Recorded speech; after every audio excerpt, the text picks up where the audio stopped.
Assalamualaikum. Hari ini saya akan menerangkan mengenai teknik menjawab fizik kertas 2.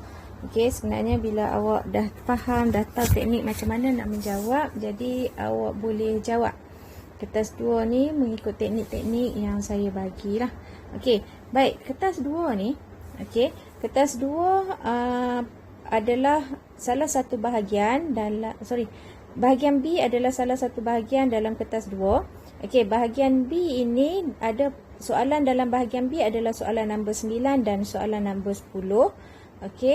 Sebelum tu saya nak terangkan bahagian soal kertas 2 mempunyai 3 bahagian, iaitu bahagian A, bahagian B dan bahagian C.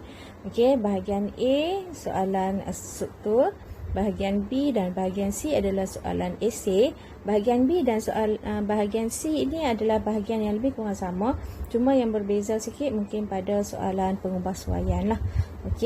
Baik. Cuma bahagian B ini ada 2 soalan, soalan nombor 9 dan soalan nombor 10, dan 2 soalan ini adalah soalan pilihan. Kebiasaan soalan nombor 9 adalah soalan tingkatan 4 dan soalan nombor 10 adalah soalan tingkatan 5. Baik. Jadi awak pilih salah satu lah, bukan jawab dua-dua sekali. Awak boleh jawab soalan ini, awak mesti jawab dalam kertas helaian tambahan. Jangan jawab pada kertas soalan.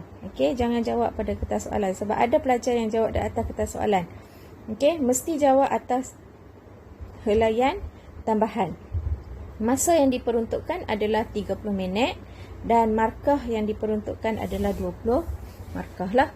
Antara konstruk soalan dalam bahagian B ini, dia soalan mendefinisi, mengingat, memahami, mengaplikasi, menganalisis dan menilai. Dan jenis-jenis soalan dalam bahagian B ini ada beberapa jenis soalan yang akan disoal. Soalan jenis takrifan, iaitu mendefinisi dan mengingat lah. Takrifan diminta awak memberi takrifan. Soalan penerangan konsep, membuat pilihan dan penghitungan. Kita tengok soalan jenis yang pertama, iaitu takrifan. Biasanya takrifan dia akan berada pada soalan satu roman lah. Maksudnya soalan nombor 9 ataupun nombor 10 A, ataupun soalan nombor 1 roman A lah. Biasanya soalan A dia adalah soalan takrifan. Penerangan soalan takrifan ni biasanya dia dalam konstruk mendefinisi dan mengingat. Cara dia memberikan definisi takrifan bagi sesuatu konsep, kuantiti, memberikan definisi ataupun takrifan bagi sesuatu konsep, sesuatu kuantiti fizik, sesuatu hukum dan sesuatu prinsip fizik lah. Kalau konsep-konsep fizik tu, contoh konsep fizik, awak kena terang mengenai konsep hal laju lepas, apa dia definisi bagi muatan hal tertentu, contohlah gelombang melintang, interference gelombang, pantulan dalam penuh. Itu adalah konsep-konsep yang awak kena tahu dia punya definisi dia. Ataupun prinsip-prinsip. Prinsip fizik, prinsip Pascal, prinsip Archimedes, prinsip keabadian momentum, keabadian tenaga, ataupun contoh-contoh kuantiti fizik. Contoh kuantiti fizik, hal laju, panjang gelombang, frekuensi, daya, cas, arus, suhu, dan juga contoh hukum fizik lah. Hukum Charles, hukum pantulan, hukum Snell, hukum Gay-Lussac, hukum kegravitian semesta Newton. Baik. Contoh-contoh ini adalah contoh-contoh yang akan mungkin ditanya daripada segi takrifan lah. Kita tengok contoh nombor 1. Sebenarnya contoh ni untuk takrifan ni lebih lanjut lagi. Awak boleh nanti bila awak tengok Cikgu Suhaimi terangkan bahagian C, Cikgu Suhaimi dia akan menerangkan lebih lanjut mengenai macam mana nak jawab soalan takrifan ni lah. Baik. Soalan contoh soalan. Pertama sekali, apakah maksud tekanan? Apakah maksud tekanan? Maksud tekanan, definisi bagi tekanan adalah daya per unit luas, ataupun awak boleh jawab daya normal yang dikenakan ke atas seunit luas. Baik, ada pelajar yang tanya, cikgu boleh tak macam tekanan tu ada formula tekanan, formula dia P sama dengan F per A. Boleh tak formula P sama dengan F per A? Okey. Nak menggunakan formula digunakan sebagai definisi, kita kena tengok juga. Okey, kita kena tengok juga dalam formula ini ada tak yang penerangan dia sama macam penerangan definisi. Contohnya dekat sini, okey, P tekanan sama dengan daya per unit luas. Dalam formula, okey, P ini tekanan, F adalah daya, A adalah luas. Maksudnya dalam formula ni dia ada sebut daya, dia ada sebut luas, sama macam dalam definisi. Jadi formula ini boleh digunakan dalam definisi tekanan. Okey, maksud dengan syarat mesti nyatakan. Okey, awak tulis P sama dengan F per A, awak kena nyatakan P sama dengan tekanan, F sama dengan daya, A sama dengan luas. Okey, macam mana pula kalau formula yang kita tak boleh gunakan sebagai definisi? Okey, contoh. Frekuensi. Frekuensi formula dia adalah 1/T. Definisi bagi frekuensi adalah bilangan ayunan sesaat.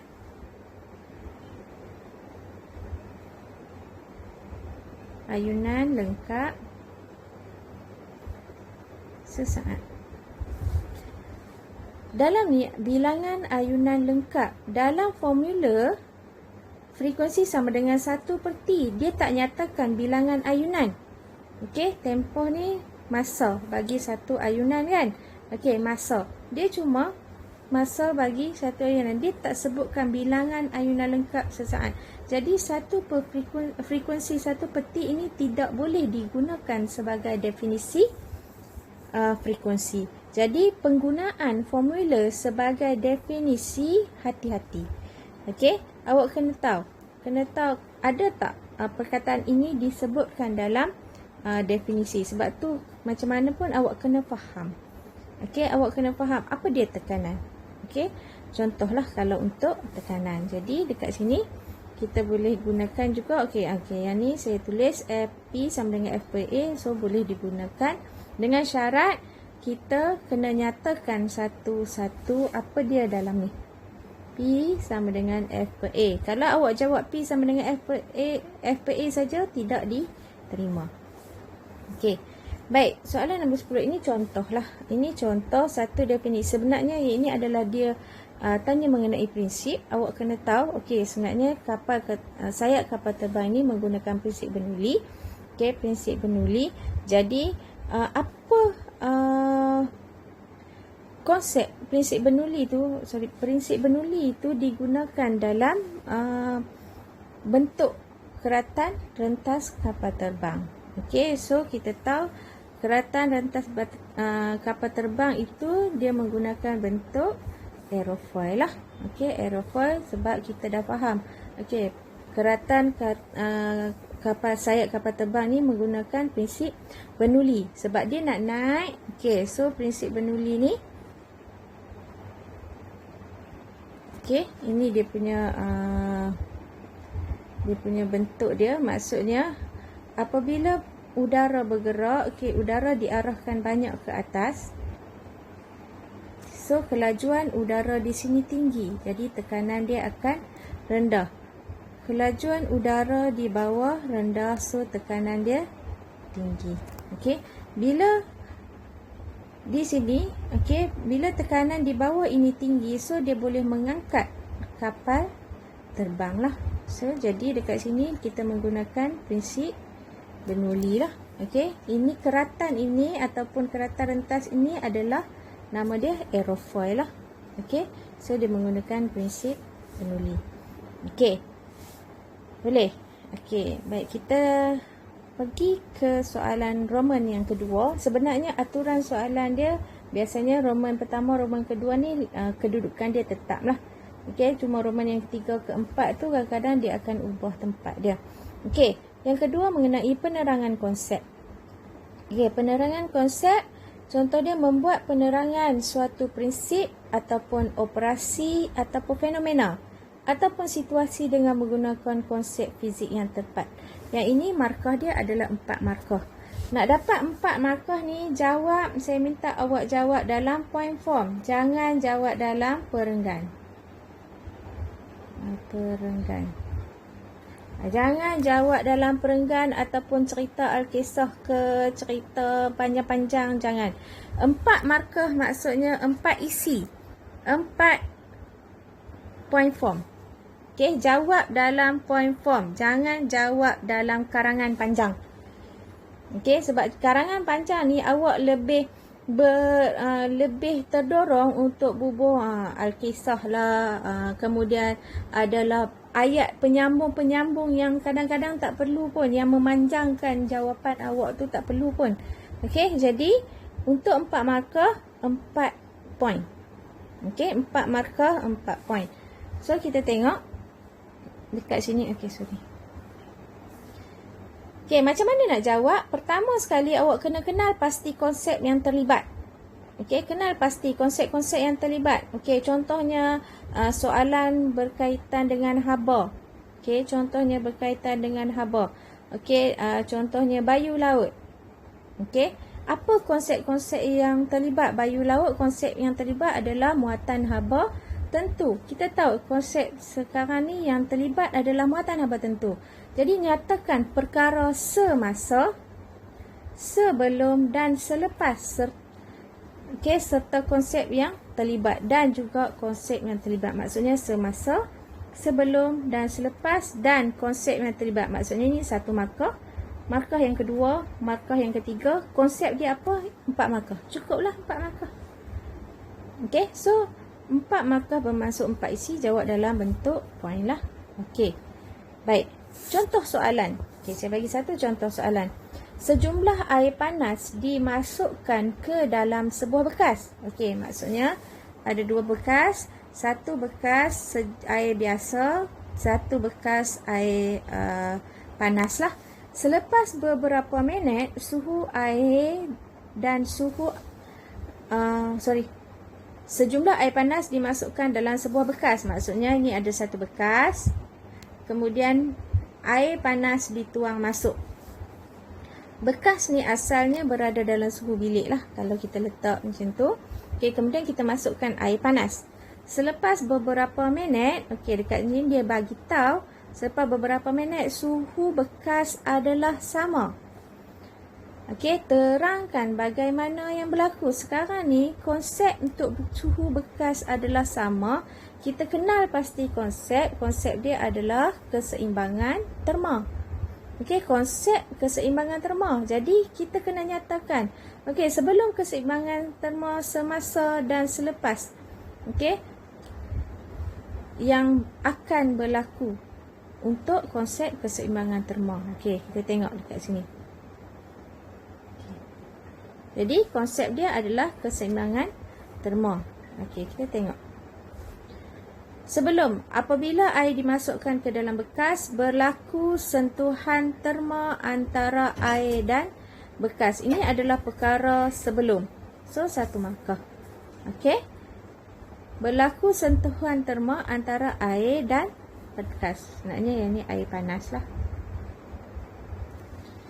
Okey. Ataupun awak nak jawab terus, berlaku sentuhan terma apabila air dimasukkan ke dalam bekas. Okey. Baik. Yang kedua, semasa, proses semasa. Tenaga haba dari air panas dipindahkan ke bekas. Okey, ini proses semasa, satu bekas. Kemudian, suhu air menurun dan suhu bekas meningkat sehingga mencapai suhu yang sama. Yang ini semasa. Okey, semasa nak berlakunya keseimbangan terma. Dan last sekali, air dan bekas telah mencapai keseimbangan terma. Ini perkara selepas ataupun konsep yang terlibat. Okey, so keseimbangan terma. So dapat semua ini 4 markah lah. Okey, boleh lah. Okey, kita tengok soalan. Baik. Okey, Raja 9.1 menunjukkan sebuah kereta sedang dinaikkan menggunakan sistem hidrolik bengkel. Okey, dengan menggunakan konsep tekanan dalam cecair. Okey, tekanan dalam cecair. Terangkan prinsip kerja sistem hidrolik. Okey, prinsip kerja sistem hidrolik dalam mesin ini. Okey, konsep yang terlibat adalah prinsip Pascal kan. Okey. So, kalau konsep yang terlibat prinsip Pascal, kita tengok. Okey, apabila omboh ditarik ke atas, ni sebelum minyak hidrolik disedut dalam takungan ke dalam omboh yang kecil. So, ini sebelum. Okey, sebelum. Kemudian semasa apabila omboh kecil ditekan ke bawah, minyak hidrolik dikenakan daya dan mengalami tekanan. Kita tahu ini adalah prinsip Pascal lah. Okey. Tekanan disebarkan seragam daripada omboh kecil ke omboh besar. Okey. Daya yang lebih besar dinaikkan untuk menaikkan omboh besar. So, dekat sini daya yang lebih besar dihasilkan untuk menaikkan omboh besar lah. Ini perkara selepas. So, 1 markah, 1 markah. Ini 1 markah, 1 markah, 1 markah, 1 markah. Okey, kita tengok contoh yang lain. Okey, contoh soalan nombor 10 B. Okey, kadang-kadang dia minta soalan 4 markah macam ni. Okey, kadang-kadang dia pandukan kita. Ini adalah soalan yang memandu kita lah untuk menjawab. Okey, dia bagi 3 markah dengan 1 markah dekat sini. Ini adalah soalan terpandu. Maksudnya lebih mudah daripada soalan di sini lah. Soalan yang ni memang kita 4 markah, kita kena fikir sebelum, semasa dan selepas apa konsep dia. Dekat sini, okey, dia bagi dekat kita juga. Sebenarnya kita lebih kurang sama je. Okey, tapi agak pandu sikit lah. Okey. Kapal terbang boleh terangkat semasa sedang disebabkan wujudnya perbezaan tekanan udara di antara bahagian atas dan bahagian bawah.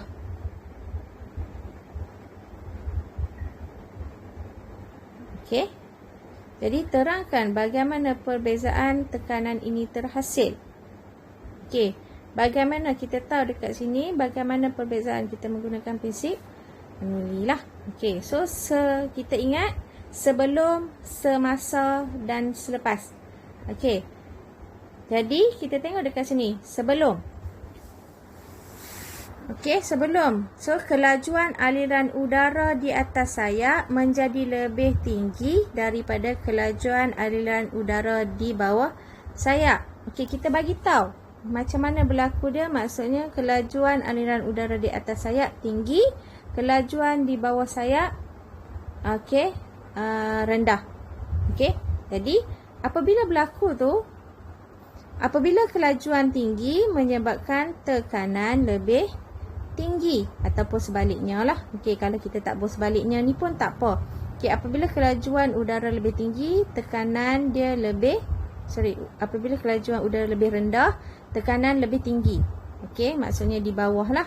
Okey, boleh letak dekat sini di bawah sayap. Okey. So, oleh itu tekanan udara di bawah sayap lebih tinggi. Okey. Tekanan udara di bawah sayap lebih tinggi berbanding di atas sayap, sebab dia kata bahagian perbezaan tekanan udara di atas dan di bawah sayap lah. Okey, jadi namakan prinsip yang terlibat. Okey, prinsip Bernoulli lah. Okey, prinsip yang terlibat adalah prinsip Bernoulli. Okey.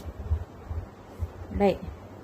Soalan yang ketiga. Okey, soalan yang ketiga ini adalah soalan 10 markah. Okey, soalan 10 markah. Okey, soalan 10 markah ini lebih kurang sama macam soalan bahagian C. Okey, cuma bahagian C adalah soalan pengubahsuaian. Okey, pengubahsuaian. Soalan bahagian B ini adalah soalan pilihan. Sebab tu saya kata membuat pilihan, sebab awak diberi beberapa pilihan. Okey. So dalam soalan ni awak hendak memahami kehendak soalan, aplikasi, analisis, menilai dan membuat pilihan. Baik. Markah yang diberi adalah 10 markah. Okey, markah yang diberi adalah 10 markah. Pertama sekali, awak kena kenal pasti kehendak soalan.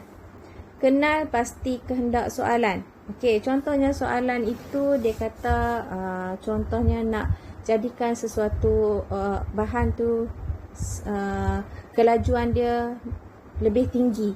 Okey, maksudnya highlight. Maksudnya itu yang dia nak. Okey, hasilkan sesuatu benda yang kelajuan dia lebih tinggi, contoh.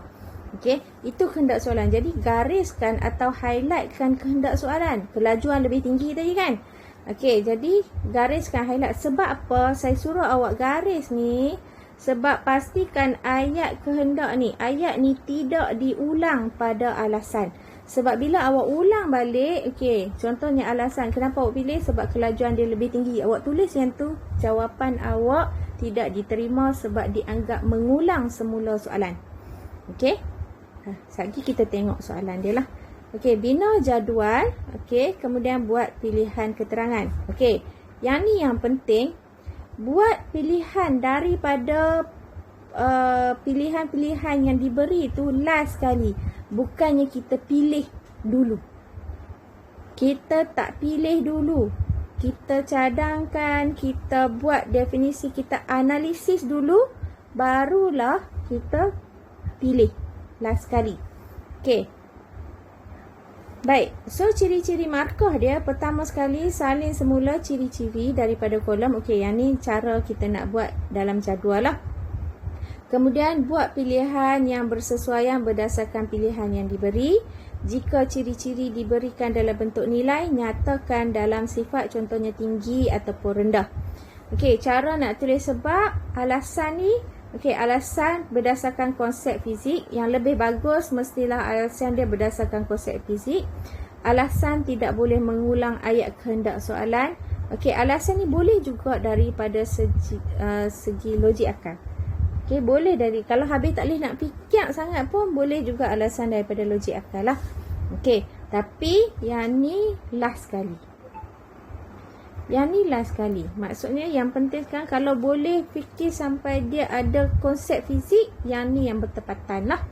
Okey, yang ni kemungkinan sebab logik akal ni kadang-kadang kalau terlalu low sangat, dia dah tak terima dah. Kadang-kadang kita tengok juga, kadang-kadang ikut nasib juga.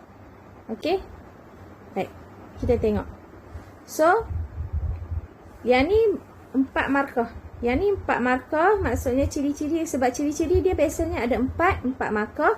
4 markah ciri-ciri, 4 markah ciri-ciri yang dipilih, 4 markah alasan, baru 8 markah. Lagi 2 markah, baru kita buat pilihan. Kita tengok ciri-ciri kita, okey, pilihan ciri-ciri kita, kemudian kita tengok bersesuaian tak dengan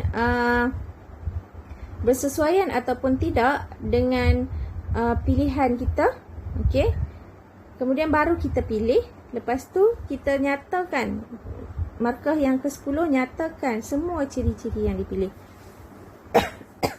Okey, kita tengok contoh. Okey, kita tengok contoh. Okey, soalan nombor 9C. Okey, sekarang ni awak diberi. Okey, sekarang ni awak diberi satu gambar rajah, kemudian satu jadual. Okey, yang ni memang akan diberilah. Awak boleh tengok jadual ni. Awak ada pilihan. Dia dah bagi pilihan. Pilihan cecair. Dia kata jadual 9 menunjukkan 4 jenis cecair KLMN dalam spesifikasi berbeza. Anda dikehendaki untuk menentukan cecair yang paling sesuai yang boleh digunakan sebagai cecair hidrolik jet. Maksudnya pilih K ataupun L ataupun M ataupun N. Menentukan. Okey, sekarang ni kehendak dia adalah cecair yang paling sesuai yang boleh digunakan. Okey, so yang pertama sekali saya bagi tahu tadi, jangan pilih dulu. Okey, jangan pilih dulu. Kita dah kenal pasti kehendak soalan. Okey, bina jadual yang perlu ada ciri-ciri dan alasan. Okey. Okey, so ciri-ciri ni macam mana kita nak ambil? Dekat sini, ciri-ciri ni kita nak ambil dia, kan ada 4 ciri-ciri. Atas ni ciri-ciri dia. 4 ciri-ciri ni kita salin balik. Takat didih, salin balik. Okey. Muatan haba tentu, salin balik. Okey. Ketumpatan, salin balik ketumpatan. kemudian kadar penguapan salin balik. Ini ciri-ciri yang awak nak kena tengok. Okey? Baik. Kemudian barulah kita tengok pilihan kita. Sebenarnya pilihan dia ada dekat sini lah. Yang dia bagi dekat sini. Okey. Bagi di sini. Okey. Kita cuma pilih antara yang dia bagi sini saja. Yang ni adalah panduan kita lah. Panduan kita pilih. Okey. Tengok dekat sini. Tadi saya bagi tahu. Kata jika ciri diberikan dalam bentuk nilai, nyatakan dalam sifat. Jangan tulis nilai. Okey? Baik. So, kita tengok takat didih. Dia bagi nilai 357, 130, 150.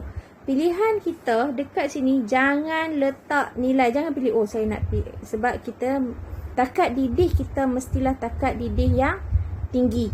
Okey, takat didih yang tinggi. Sebab apa? Apa maksud takat didih tinggi? Takat didih tinggi adalah satu bahan yang mempunyai suhu yang tinggi baru dia mendidih.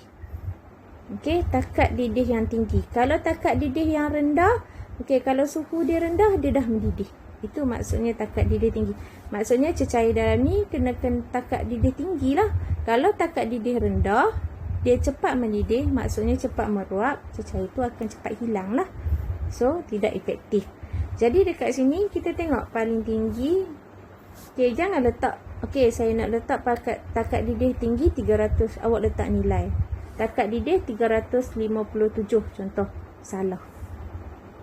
Salah. Sebab kita tidak boleh letak nilai. Cuma dekat sini ada dua nilai-nilai dia. Kita boleh tahu. Okay, kalau nilai biasanya kita akan letak tinggi ataupun rendah. Okay, tinggi ataupun rendah. So, dekat sini takat didih yang tinggi. Okey. Jangan menulis nilai yang dipilih. Okey. Baik. So, alasan dia. Okey. Alasan dia kenapa tidak mudah mendidih. Okey. Alasan dia tidak mudah mendidih lah. Okey. Muatan haba tentu. Okey. Muatan haba tentu bahan.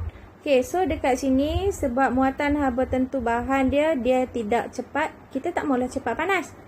Okey, kita tak maulah cepat panas. Dia punya pump, dia punya cecair hidrolik ni tak mau cepat panas. Bila cepat panas, dia akan cepat mendidih. So, muatan haba tentu dia mestilah tinggi. Okey, kalau lambat panas, muatan haba tentu tinggi. Sebab maksud muatan haba tentu adalah jumlah haba yang diperlukan untuk menaikkan suhu 1 darjah Celsius bagi 1 kilogram bahan. Okey, maksudnya dekat sini kalau berapa banyak tenaga haba yang diperlukan untuk naik 1 darjah Celsius. So, kalau muatan haba tentu tinggi, dia kena serap banyak tenaga haba baru dia naik 1 darjah Celsius. So, dekat sini kalau muatan haba tentu dia tinggi, so dia lambat panaslah. So, jawapan dia kita boleh jawab yang tidak mudah menjadi panaslah. Okey, ataupun tidak mudah, maksudnya menyerap haba yang tinggi untuk menaikkan 1 darjah Celsius pun boleh juga. Okey. Jangan menulis nilai lagi. Okey, ketumpatan. Ketumpatan cecair. Okey, ketumpatan. Kenapa ketumpatan ni kita nak, dia ada ketumpatan tinggi ataupun ketumpatan rendah. Kalau ketumpatan tinggi, cecair itu akan lebih, jisim dia lebih tinggi, maksudnya dia lebih berat. Okey. Kalau ketumpatan rendah, dia lebih ringan. Maksudnya dah lah jet hidrolik tu dibuat daripada besi. Tapi kalau cecair dia pun berat, maksudnya jet hidrolik tu lagi berat lah. Lagi jisim dia lagi tinggi. Okey, jadi sekarang ni kita nak kurangkan berat. So, ketumpatan dia, kita menggunakan ketumpatan yang rendah lah. So, jangan pilih nilai. So, ketumpatan dia rendah. Awak boleh tengok dekat sini. Bila ada nilai biasanya 2 saja pilihan yang awak boleh pilih, iaitu tinggi ataupun rendah. Okey, tinggi ataupun rendah. Dan yang seterusnya kadar penguapan. Okey, kadar penguapan. Okey, apa maksud kadar penguapan? Maksudnya cepatnya meruap. Okey, cecair ni kita tak maulah dia cepat meruap. Kalau cepat meruap, maksudnya cecair dia cepat hilang lah kan.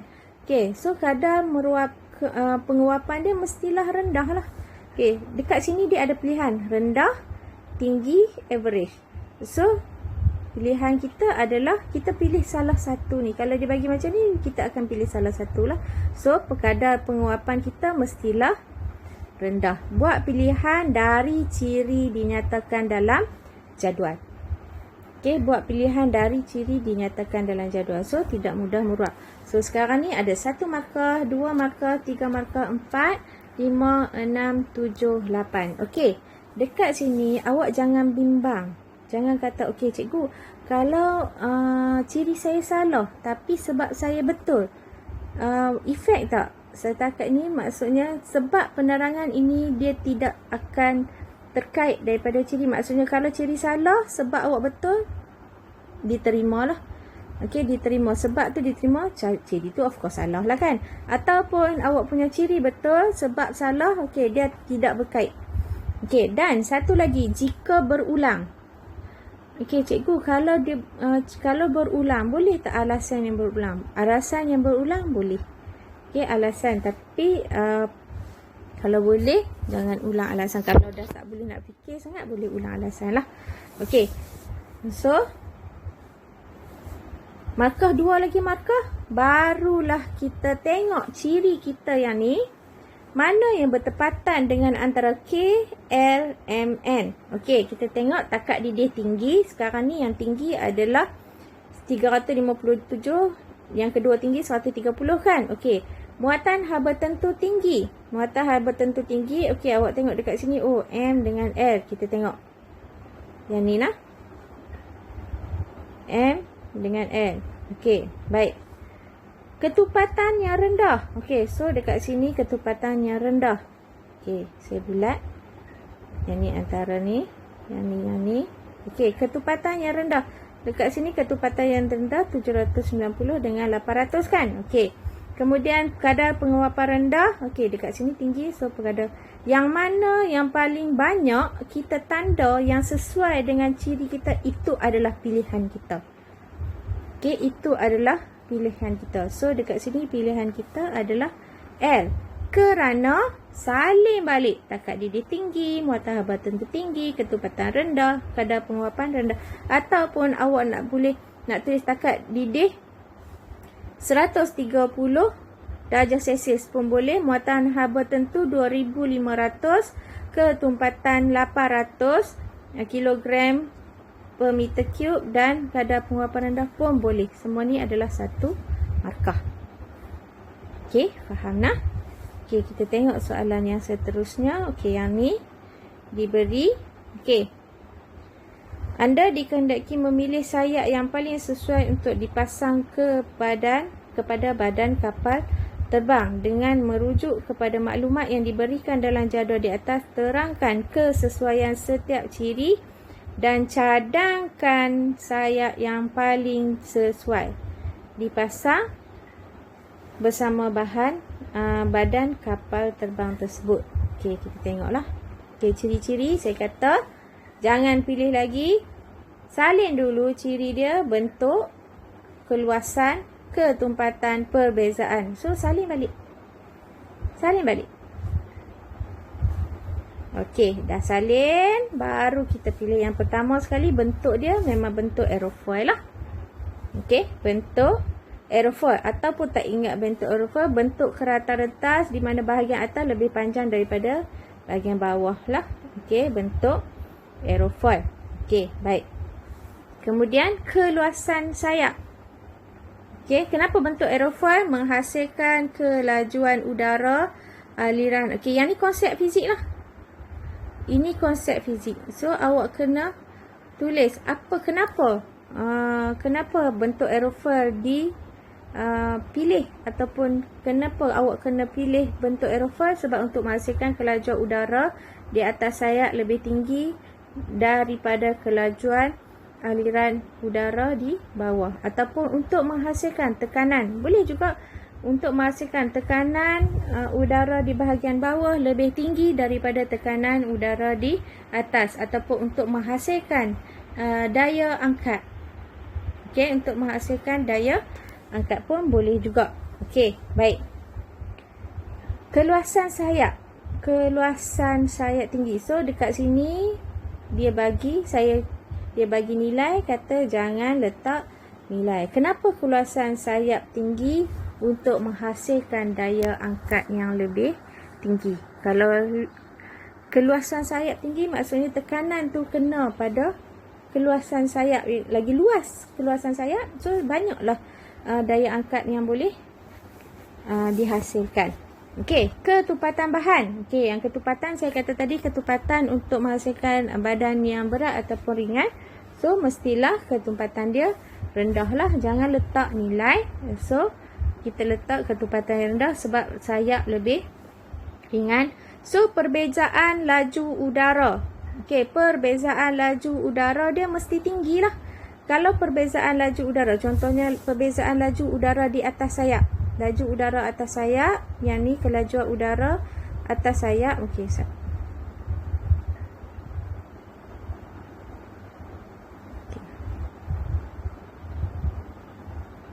okey. Laju udara di atas dia tinggi, laju udara di bawah rendah. So, V atas A, saya tak V bawah. Perbezaan maksudnya VA tolak VB. Kalau perbezaan ini lebih tinggi, maksudnya dia punya daya dia ataupun perbezaan tekanan dia lebih tinggi lah. Okey. So, bila kelajuan di atas tinggi, tekanan dia rendah. Kalau di bawah kelajuan dia rendah, tekanan dia akan tinggi. Jadi, kalau perbezaan ini tinggi, maksudnya perbezaan tekanan juga akan lebih tinggi lah. Okey.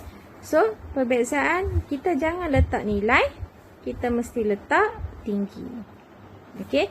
So, menghasilkan perbezaan tekanan tinggi ataupun menghasilkan daya angkat yang lebih tinggi. Awak tengok dekat sini. Dia ulang balik. Boleh. Alasan boleh. Okey. So, jawapan seterusnya. Okey.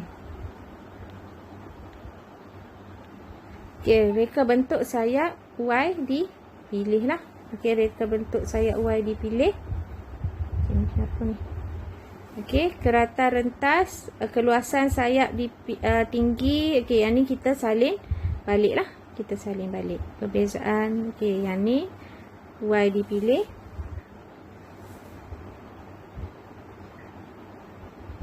Okey, Y dipilih. So, dekat sini ketupatan sayap rendah, bahan rendah, laju dia, perbezaan laju dia adalah tinggi lah. Okey, so dekat sini 1 markah, ini 1 markah, semua ni 10 markah.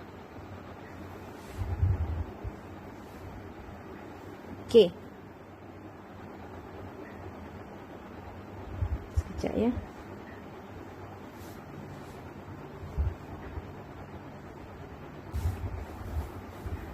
Okey. Kita tengok. Baik, kita tengok soalan yang terakhir, iaitu perhitungan. Okey, soalan penghitungan ataupun melakar gambar rajah soalan yang kadang-kadang yang ni kedudukan dia, kadang-kadang dia letak kedudukan yang ni kita suruh buat soalan perhitungan dulu baru buat soalan 10 markah. Okey, yang ni soalan dia adalah 5 markah. Okey, penghitungan ataupun melakar gambar rajah, dia boleh buat soalan sama ada penghitungan ataupun soalan melakar gambar rajah. Okey, penerangan soalan menyelesaikan masalah pengiraan, penghitungan lah ataupun melakar gambar rajah. Okey, soalan yang saya bagi ni adalah contoh soalan melakar gambar rajah lah. Okey, so dia bagi dekat sini. Okey, dia bagi dekat sini.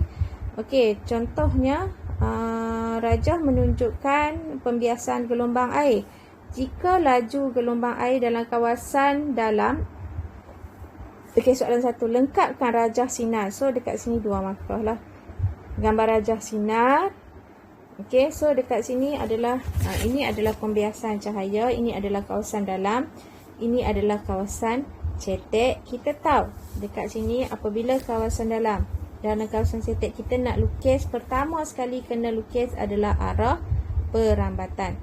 Okey, mesti lukis arah perambatan. Okey, perbezaan kawasan ini dipanggil satah. Ini adalah satah. Okey, apabila arah perambatan dia memasuki satah, pada titik kena pada satah kita akan buat satu garis yang dipanggil garis normal. So dekat sini secara automatik ini adalah garis normal. Okey, garis normal sentiasa bersudut tepat dengan satah. Okey, satah adalah perbezaan dua medium ini. Okey, so dekat sini pertama sekali garis normal, kemudian bila masuk ke kawasan cetek, kita tahu nak lukis ini berpandukan formula lambda sama dengan V per F. Okey, panjang gelombang sentiasa dia bergantung kepada hal laju dan juga frekuensi. Selain daripada situ, panjang gelombang tak terjejas. Panjang gelombang hanya berubah apabila hal laju gelombang berubah ataupun frekuensi yang berubah. So, hal laju gelombang berubah disebabkan oleh, contoh kalau gelombang air, hal laju gelombang berubah disebabkan oleh kedalaman air. Okey, ini kalau kelajuan air. Frekuensi berubah disebabkan oleh kelajuan motor ataupun punca yang menghasilkan gelombang.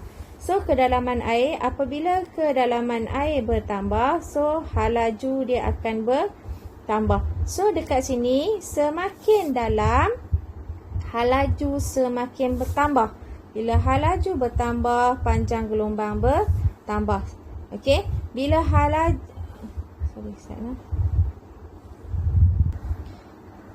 Okey, apabila kedalaman dia berkurang, cetek lah ni. So, hal laju dia akan berkurang. So, dekat sini cetek, hal laju dia berkurang. Bila hal laju berkurang, dia punya panjang gelombang dia pun akan berkurang. Sebab itulah kita lukis rapat-rapat. Dan jarak ni mesti sama. Jarak di antara satu ke satu muka gelombang ini mesti sama. Awak tak boleh, memang rapat, awak tak boleh lukis macam ni. Macam tu ke. Okey. Tak boleh. Ini tidak seragam jarak dia. So, salah. Okey. Dan bila dia memasuki kawasan lebih dalam, so kelajuan dia lebih tinggi. So, dia punya panjang gelombang dia tinggi. Ini panjang gelombang dia rendah. Okey. So, dekat sini 2 markah. Okey. Ini awak dapat 1 markah. Okey. Ataupun keluar ke bahagian dalam 1 markah. Dan sebenarnya yang ni pun boleh diberi 1 markah lah. Satu markah. Okey. Boleh nak? Okey, jadi ini soalan pengiraan. Dia campur dengan soalan pengiraan. Dia bagi jika laju gelombang air kawasan dalam adalah 30 meter per second, hitungkan frekuensi gelombang air itu sebelum masuk ke kawasan cetek. So, dia kata lambda sama dengan V per F. Okey, so sekarang ni dia bagi lambda dia. Okey, 20 mm. Dia bagi 20 mm. Tukar dulu ke dalam meter. Sebab apa? Sebab frekuensi ini unit dia Hertz. Unit Hertz adalah unit SI. Jadi semua pengiraan tukar kepada unit SI. Dia bagi 20 mm. Tukar kepada unit SI meter, maksudnya 20 mm. Tukar kepada meter, maksudnya salin balik 20 ini mili kepada meter darab dengan 10 kuasa negatif 3. Sebab itulah kita tukar jadi 20 darab 10 kuasa negatif 3. So, kita kira awak akan dapat 1500 Hz. Okey, baik. Tentukan frekuensi gelombang air apabila ianya memasuki kawasan cetek. Kita tengok tadi saya kata frekuensi terjejas disebabkan oleh apa? Kelajuan motor. So, kalau dekat sini tak kira lah cetek ke, dalam ke. Kalau kelajuan dia tetap sama, so frekuensi dia sama. So, dekat sini yang menghasilkan gelombang adalah getaran pencelup satah ni. Satu saja pencelup satah ini, dia menghasilkan getaran ni, menghasilkan gelombang. Jadi, dekat sini frekuensi dia samalah. So, jawapan dia tetap 1500 Hz walaupun pada kawasan cetek. Sebab apa? Sebab kalau dekat sini kelajuan motor sentiasa sama. Kalau dia kata berikan alasan, kelajuan motor adalah sama. Okey, boleh nak? Okey, kita tengok soalan nombor D bagi soalan nombor 9 tu. Dia bagi a man ataupun seorang lelaki berjisim 60 kg berjalan dalam salji dengan memakai kasut salji. Kakinya akan tenggelam ke dalam salji jika tekanan dikenakan melebihi 500 Pascal. Berapakah berat lelaki itu? So dekat sini berat weight sama dengan mg. Okey, berat sama dengan mg. So dekat sini dia kata 60 jisim, 60. So sebab itulah graviti 9.81, so dapat 588.6 Newton. Okey, berat sama dengan jisim darab dengan graviti. Okey, hitung keluasan minimum. So ini satu markah, satu markah. Keluasan minimum kasut salji supaya tidak tenggelam dalam salji. So keluasan, kita tahu tekanan dia adalah 50 Pascal menggunakan formula. Okey, P sama dengan F per A. Okey, menggunakan formula P sama dengan F per A. So daya, okey, daya ini adalah berat. Okey, daya adalah berat. Okey, A keluasan yang dia nak kita tukar, P tekanan yang dia bagi. So kita dapat A sama dengan 1.2 meter square. Okey, di sini 3 markah. Okey, awak masukkan dalam formula ini satu markah. Okey, masukkan nilai satu markah. Okey, so jawapan satu markah. Okey, kadang-kadang dia tak bagi markah macam ni. Kadang-kadang jawapan markah dia juga boleh dia bagi macam ni. Yang ni satu markah, jawapan satu markah beserta unit satu markah. Okey, kadang-kadang dia bagi 1.2 meter square. Kalau dia bagi 3 yang ni, mestilah hak ni satu markah beserta unit. Okey, markah beserta unit. Kadang-kadang unit adalah mandatory. Sebab tu apa-apa juga awak mesti letak unit. Contohnya macam ni, 2 markah. Yang ni satu markah. Bila awak jawab 5.886 saja tanpa letak unit, tidak ada markah. Okay, ada juga kadang-kadang dia tak strict markah, tak apa. Tapi kalau sebab setiap tahun dia punya marking scheme dia tu berbeza. Okay, ada setengah. Okay, kalau dia bagi dia tak apa nak berarti, dia kata mesti beserta unit. Okay, jadi bila awak tak letak unit, tak ada markah. Okay, jadi dekat sini mesti unit mandatory. Mesti letak unit. Okay, baik. Dan soalan yang terakhir, yang last sekali. Okay, sayap sebuah kapal terbang mempunyai jisim 900 kg dan sayap dia keluasan. Sebenarnya keluasan ni. Ni keluasan perhiasan pula. Keluasan sayap adalah 50 meter square. Okey, jika tekanan udara di bawah sayap melebihi tekanan udara di atas sebanyak 400 Newton meter, kirakan daya yang bertindak. So, kita tengok daya P sama dengan F per A. Dia kata tekanan udara melebihi, maksudnya tekanan di atas sebanyak 400 Newton per meter square. So dia bagi tekanan dia 400. So dia bagi keluasan dia 50 ni kan. Okey, so awak akan dapat 2000 Newton lah.